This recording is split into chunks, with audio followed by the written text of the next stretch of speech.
Today we are going to take up the third function of management, that is staffing. Right? We said that there are 5 functions of management. Number 1 being planning, number 2 being organizing, and number 3 being staffing. Right? First of all, under planning, we decide what is to be done. Right? Then under organizing, how is it to be done. Right? And under staffing, we decide who's going to do it. Right?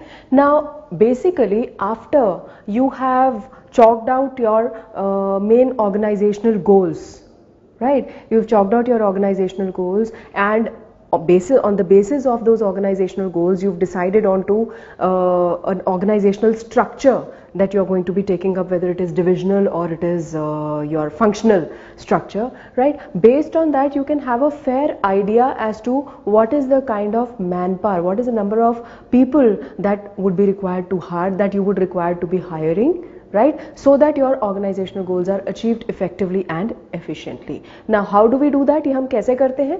By the function of staffing. Now, in simple language, if I was to define staffing, I would say it means putting the right person at the right job. We stop here. Okay, putting the right person at the right job, meaning first of all I have to be clear, right, about what are the prerequisites a person is supposed to possess to perform a particular job. Let us take up an example of being a teacher. What are the prerequisites for being a teacher? It is not that anyone can be a teacher, right? You need to have a certain degree, right?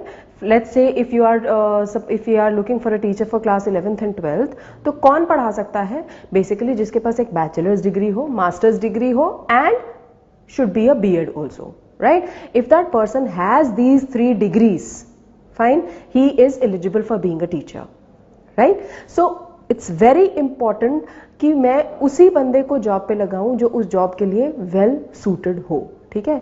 If that person, let's say अगर हम teacher की बात करें, if that person has a temperament problem, वो patient नहीं है बिल्कुल भी, ठीक है?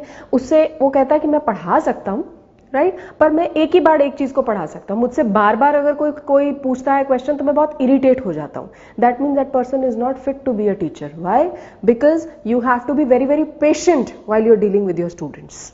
हो सकता है किसी को एक ही बार में समझ आ जाए, हो सकता है किसी को 5 बार रिपीट करने के बाद समझ में आए.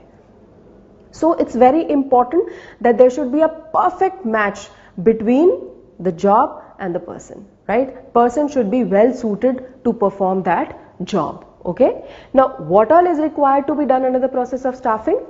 It includes estimating manpower requirements, recruitment, selection, training and development, performance appraisal, promotion, career planning and compensation of employees. Again I repeat, it's a process. Staffing is not a one-time activity, it is a continuous process in any organization. Now when I say that it's a process, like I have said in earlier chapters also, that if it is a process, it is going to require a series of steps to be performed. Okay, now number 1, coming to the process of staffing, number 1, okay, before I start with the process, one thing that I have said in the previous chapters also, that to start up an organization, right, we need men, material, capital, यही बोला था. Technology सबके पास same होगी, ठीक है? पैसा सबके पास same होगा, थोड़ा बहुत ज्यादा थोड़ा बहुत कम. So the only thing that gives an competitive edge to any organisation is its human resource.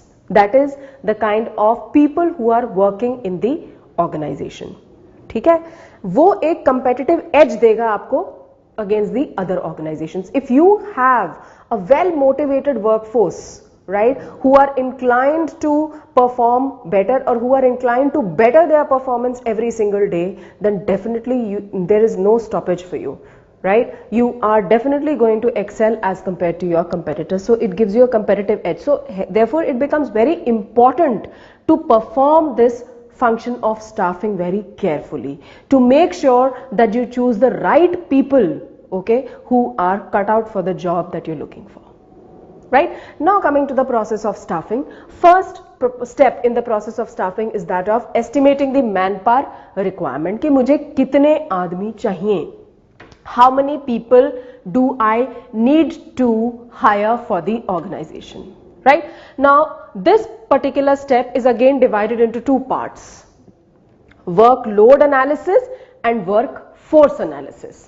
ठीक है, हमने जब ऑर्गेनाइजिंग का स्टेप परफॉर्म किया, हमने एक पूरा ऑर्गेनाइजेशन स्ट्रक्चर, ठीक है, एक ऑर्गेनाइजेशन स्ट्रक्चर बना लिया that there is going to be a managing director और there is going to be a president, उसके बाद a vice president, vice president के बाद डिविजनल हेड्स, डिविजनल हेड्स के नीचे आएंगे डिपार्टमेंटल हेड्स, डिपार्टमेंटल हेड्स के पास नीचे आ जाएंगे आपके another manager, area sales managers and all, right? So I have prepared a complete structure.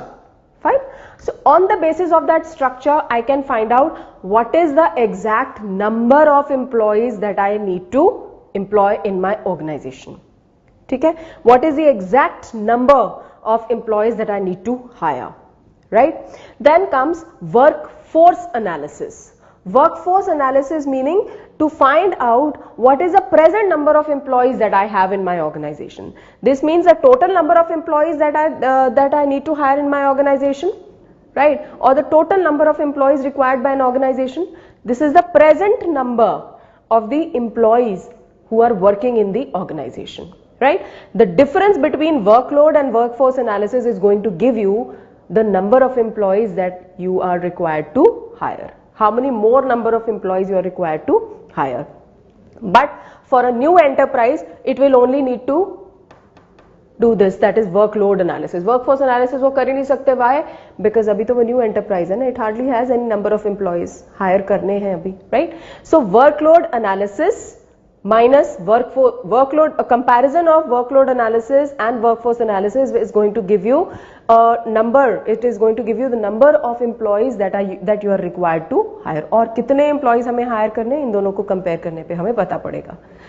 Second step is that of recruitment.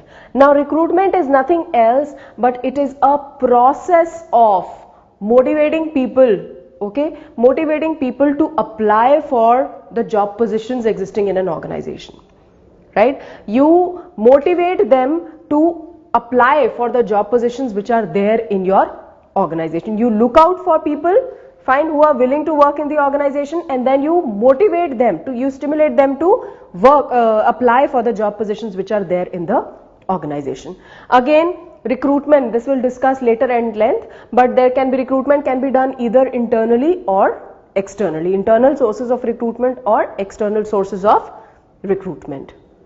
Okay, after people have applied for the job positions, ठीक है, after people have applied for the job position, next step that comes is selection.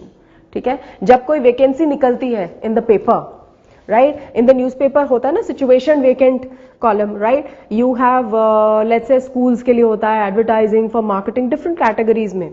What is that? That is a step of recruitment, right? Now what we do is हमारे पास बहुत सारी applications आ जाती हैं, उस vacancy को देख के बहुत सारी applications आ जाती हैं. अब उससे अगला स्टेप क्या होगा कि मुझे उन एप्लीकेशंस में से सिलेक्ट करना है best possible candidate who is well suited for the job position for which I have given an advertisement, right? Again selection is not a one time act, right? It is a series of step which is where it includes a series of steps which are to be performed, right? Now first step